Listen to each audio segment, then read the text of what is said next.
One of the biggest comments I get when doing my sort of shooting is, what about lens sharpness? If you stop down that far, are you losing lens sharpness? And what I want to do here is show you how lens sharpness actually works, show you the difference, and explain to you when you do and don't want to be losing lens sharpness. So we're on my 90mm lens, we've got our pill in front of us, got the lights all set up, we're at f32, 100 ISO. We're just going to grab a frame and see how we're looking.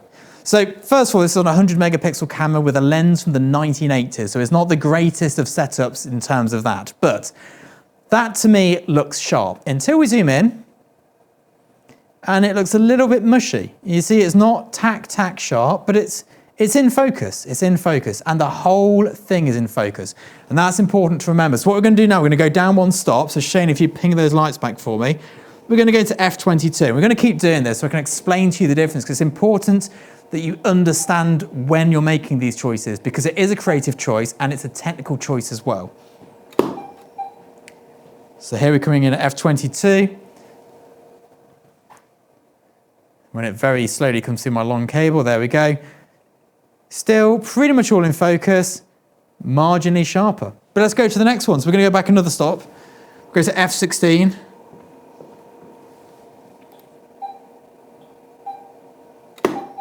Brilliant, and then we'll go straight to f11 as well. You'll start to notice now these are looking a bit sharper. Let's go another stop down. Go to f8. Oh, it's another frame, something went wrong there. That's better. Can we go down another one? How are we looking? I'm not sure if I've got enough light there. That one's already on a minimum, that's fine. We'll go down one more here. This will be a slightly different exposure. We've ran out of light to move.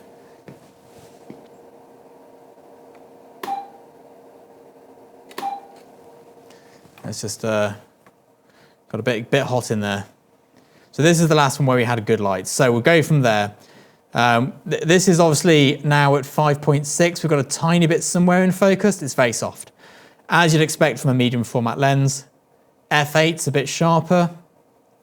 f11, f16. This is nice and sharp now, but as we start to move up, you'll see it gets softer and softer. Obviously, it's moving slightly frame to frame. So there is an absolute sharpest point on this lens, and it's about f16 for this particular lens. f11's good, f16's good, f22's okay. f32 is kind of soft, and if you start going wider than f8, it gets really soft. That's fine. The lens here is designed for me in the studio to be at f16, f11. That's where we are. But when do you decide to go for optimal sharpness compared to bigger depth of field? And it's a real tricky one. So we can't get this whole thing in focus at f16, but at f22 we can. It's more important that it's all in focus than that it's all crisp and sharp, because being in focus and not as sharp is better than being out of focus. Being out of focus at f16 and having some of it very sharp and some of it very much not sharp is far worse than having the whole thing in focus. When you compare it side by side, you'll know the difference. But if I pop this image up on the screen now, I bet you can't tell me whether it was f32 or f16. It's really hard to know in isolation. Now, of course, optimally, we'll go to f11, f16, and we'll focus stack, or we'll use the movements in the camera. But it's not always possible for two reasons. One is money. We don't have the time to pay somebody to focus stack it. We don't have the time on set to focus stack it because it costs too much. And the other is actual practicality. If there's anything moving in shots, some liquids or anything like that, focus stacking can't happen. It is always better to get the correct depth of field than it is to have the lens at the optimal sharpness. When everyone's saying to me, do you worry about diffraction? Do you worry about chromatic aberrations on either side of the lens? No, I don't. I worry about if the subject's in focus, if we've got enough in focus for the client to like, because you can't tell the difference. If you put it side by side, it's notable. If you put an f16 next to an f32, you can really tell the difference.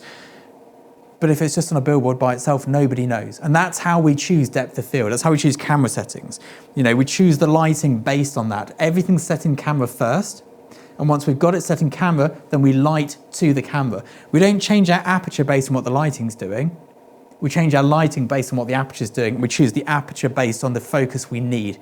Not optimal sharpness, not optimal depth of field, not any of that sort of stuff. It's just what do we need to get the job done. If you have any other questions about the technical side of photography, pop it in the comments below. I'll see you soon. Bye-bye.